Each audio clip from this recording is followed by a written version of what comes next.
Guys, this is Sybil. Sybil. She got her ears done, tails done. And she's looking a little scared right now because we've got this on her neck. So she's like, what the world is going on? So she's a little troubled by that. But other than that, she's okay. These guys think a lot, these Corsos.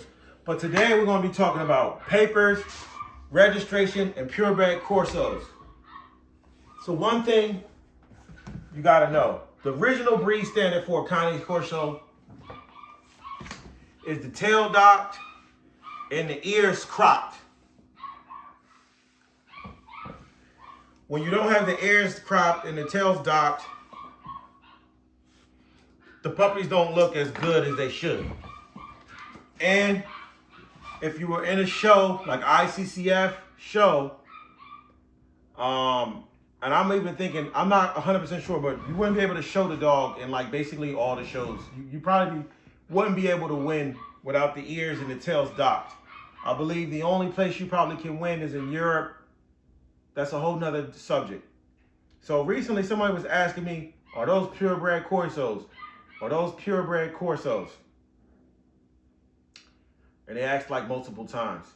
So today, I'll give you a way of understanding what a purebred Corso is. One, you see these feet? Purebred Corsos have this kind of feet. They call them cat feet, but very tightly clean feet.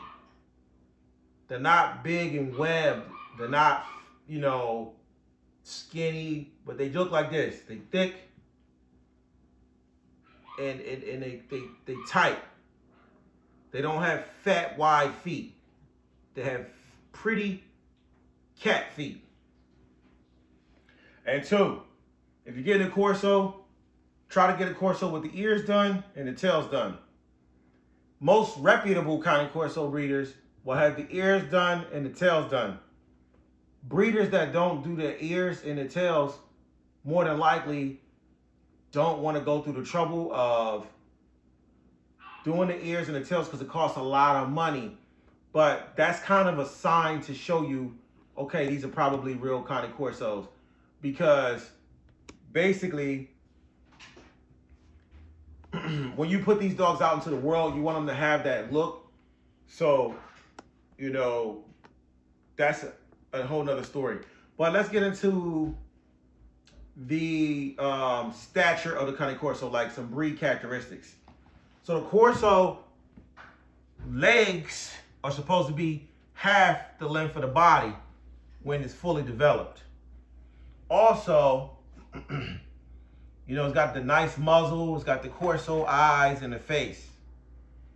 And don't worry about the ear being a little crooked like that. That's just because of the cut. The ears are going to be straightforward. And she looks a little scared because she just doesn't know what's going on.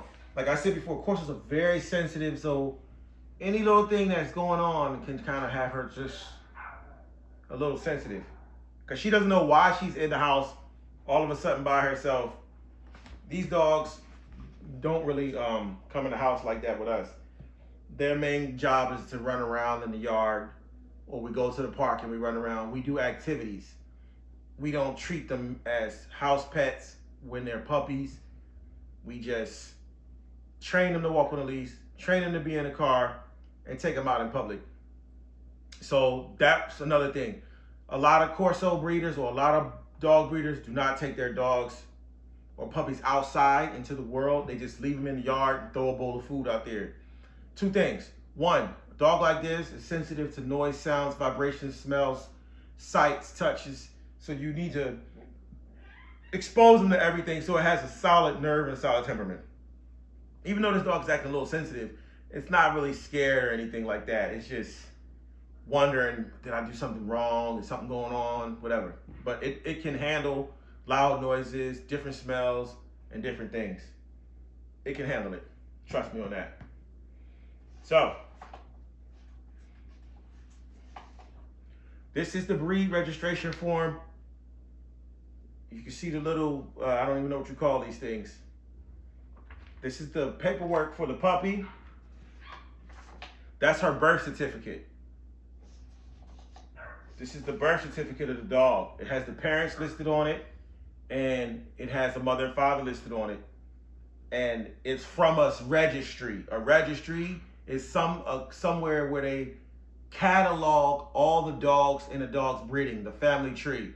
If you go to Florida and get a driver's license, it's going to say Florida's driver's license. If you go to India and get an Indian identification, it's going to say India identification. This is an ICCF paperwork for this puppy. ICCF birth certificate. A lot of people just don't, they ask questions, but they don't do research to understand even what they're asking. And I'm not trying to be rude, but it's just like a lot of you guys don't do research. So you're asking questions that you can easily Google and learn the information for yourself. Why do I have to be like this? Because a lot of you guys get your money taken. A lot of you guys don't think, well, let me come up with 5 or 6 ways to figure out if this is a real breeder or if this is really an opportunity for me. You don't do it.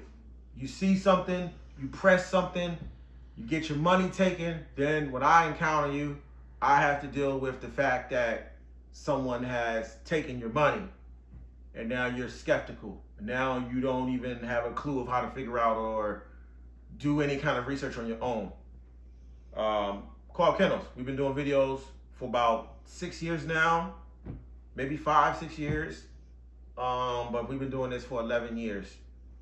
This dog right here, specifically her mother, we've had her for 5 years since she was a puppy. About the same size as this dog right here. Next. These are the paperwork for the mother. ICCF, International Cane Corso Federation. And if you see on here, you'll see red. You get 1, 2, 3, 4, 5, 6, 7, 8, 9, 10. I think it's 11. 1, 2, 3, 4, 5, 6, 7, 8, 9, 10, 11. And if you see that 11, those are 11 grand champions or whatever you want to call it. This dog has 11 grand champions that you can see. And if you go back further, because it doesn't, when you go back, like we only got a few generations. Let's say this is 1, 2, 3, 4. This is 4 generations. If you go back another 1 or 2 generations, that's the beginning of the dog. That's the beginning of the breeding of the dog. When you go that far back, you'll have probably like 11, 12, 13, like 14 or 15 champions in this dog's bloodline. Champions, show quality champions. They are champions from the AKC, American Kennel Club. They're champions from the ICCF, I think it's International Federation of Cane Corsos. And then you got ICF, International Cane Corso Federation. And then you got the ICCF. Let me just look. You got FCI. You got Champion. You got AKC, FCI, and then you got FC. Man, you got like 4 different clubs. And you got 4 different clubs of champions. What does that mean? By ICCF being the original creators of the breed Cane Corso, or the original breed that registered them as far as their papers go, their family tree, they were the first people to create the breed or register the breed. Then other people decided they were going to make their own registries, ICCF, FCI, etc., and AKC. AKC is the number 1, it's American Kennel Club. It's the number 1 recognized kennel club in the world. So they say, but you can get good dogs from any registry. So what that means is they actually will accept, ICCI accepts all registries that are accredited, that are accepted. So if you have a champion from one, they'll put it in here as, hey, this guy's a champion in AKC, this champion in FCCI, and this guy's a champion in ICF. So those are all the clubs or whatever, and they accept them all, put them all in there to let you know that those dogs are purebred. The fact that I have those papers, the fact that I can show you my research, it kind of shows a picture or a pattern that these are purebred Cane Corsos. So if you're looking for a purebred 100% Cane Corso, come to Quad Kennel. We got the ears done, tails done. And if you're worried about doing your business, man, you just need to find someone that you can trust and have good faith and do your due diligence. Thank you.